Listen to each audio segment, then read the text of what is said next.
Hi friends, మనం ఈరోజు శ్రీ పోతుల వీరబ్రహ్మేశ్వర స్వామి రాసిన కాలజ్ఞానం రాసిన చోటుకి వచ్చాము.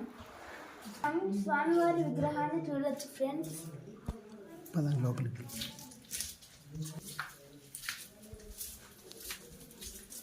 ఇదే ఫ్రెండ్స్ విగ్రహం.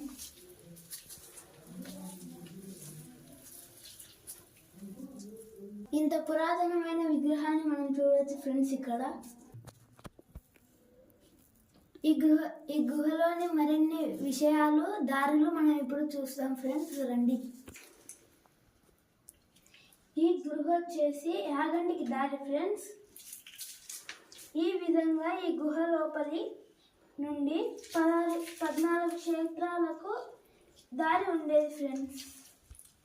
మనం స్వయంభూ గణపతిని దర్శించవచ్చు ఫ్రెండ్స్.